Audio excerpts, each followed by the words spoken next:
2 मार्च 2016 को जिनेवा में FIA meeting के लिए लंदन जा रहा था। मैंने तत्कालीन वित्त मंत्री अरुण जेटली को बताया कि मैं जा रहा हूं, लेकिन पासपोर्ट रद्द होने से मैं लंदन में ही अटक गया। यहाँ कोई एस्केप प्लान नहीं था। मुझे चोर कहना गलत है। यह कहना है कारोबारी विजय माल्या का, जो 6,200 करोड़ रुपए के बैंक लोन फ्रॉड मामले में घिरे हैं। हालांकि ब्याज और अन्य शुल्क के साथ यह रकम करीब 9,000 करोड़ रुपए होती है। इसके अलावा IDBI बैंक के 900 करोड़ रुपए के लोन डिफॉल्ट का मामला भी दर्ज है। विजय माल्या को 9 साल तक मीडिया से दूरी बनाने के बाद विजय माल्या ने हाल ही में यूट्यूबर राज शमानी के पॉडकास्ट में अपनी चुप्पी तोड़ी। इस 4 घंटे की बातचीत में उन्होंने अपनी जिंदगी, बिजनेस, किंगफिशर एयरलाइंस के पतन, कर्मचारियों की बकाया सैलरी और कानूनी लड़ाई पर खुलकर बात की। विजय माल्या का बचपन और शुरुआती करियर कैसा था, इस पर विजय माल्या खुद कहते हैं, मेरा जन्म कोलकाता में हुआ, जहां मेरे पिता विठल माल्या यूबी ग्रुप के चेयरमैन थे। बचपन सख्त अनुशासन में बीता। पिता ने कहा, अगर मेहनत नहीं करोगे तो तुम्हारे लिए मेरे बिजनेस में कोई जगह नहीं है। सेंट जेवियर्स कॉलेज से BCom करने के बाद मैं 400 रुपए महीने की तनख्वाह पर यूबी ग्रुप में ट्रेनिंग बना। 18 साल की उम्र में मुझे एक छोटी कंपनी का CEO बना दिया। विजय माल्या ने यूबी ग्रुप और किंगफिशर को कैसे कामयाब बनाया, ये रातों रात नहीं हुआ।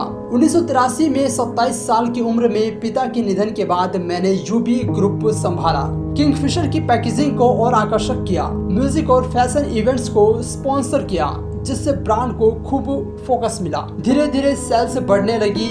ये कोई जादू नहीं था। हमने मार्केटिंग सही की और सेल्स अपने आप बढ़ाई।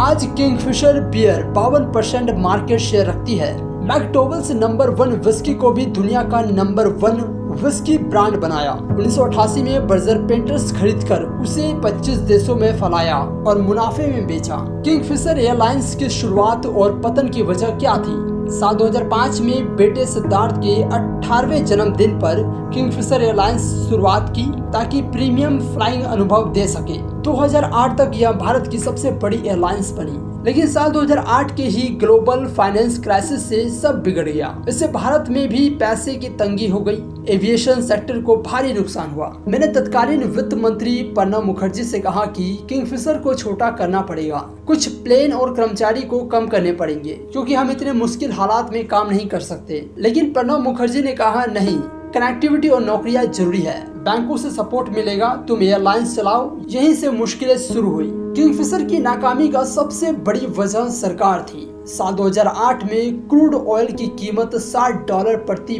बैरियर से बढ़कर $140 हो गई, जिससे एवियन फ्यूल ATF बहुत महंगा हो गया। स्टेट गवर्नमेंट्स ने इस पर भारी सेल्स टैक्स लगाया, जिससे एयरलाइंस का खर्चा और बढ़ गया।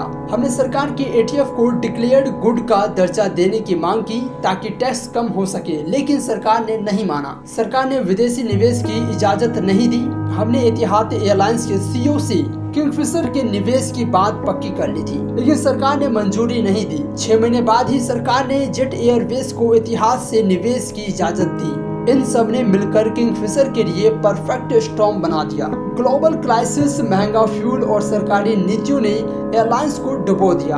अगर हालात हमारे खिलाफ न होते तो किंगफिशर आज इंडिगो और एयर इंडिया की तरह बड़ा होता। लेकिन बिजनेस में ही कभी जीत होती है तो कभी हार। विजय माल्या ने कर्मचारियों की बकाया सैलरी पर क्या कहा? विजय माल्या ने कहा, मैं कर्मचारियों से दिल से माफी मांगता हूं, जिन्होंने किंगफिशर के बंद होने की वजह से अपनी नौकरी गंवाई या जिन्हें सैलरी नहीं मिली। मुझे बहुत दुख है कि ऐसा हुआ। मेरे पास कोई बहाना नहीं है, मैं पूरी जिम्मेदारी लेता हूँ। मेरे कर्नाटक हाई कोर्ट में कुछ पैसे जमा थे और मैं चाहता था कि उससे कर्मचारियों की सैलरी दी जाए, लेकिन बैंकों ने इसका विरोध किया और कोर्ट ने इजाजत नहीं दी। मैंने हर कोशिश की, लेकिन पैसे फ्रीज थे, मैं कुछ नहीं कर सका। इस वीडियो पर आपकी क्या राय है, हमें कमेंट्स में लिखकर जरूर बताएं।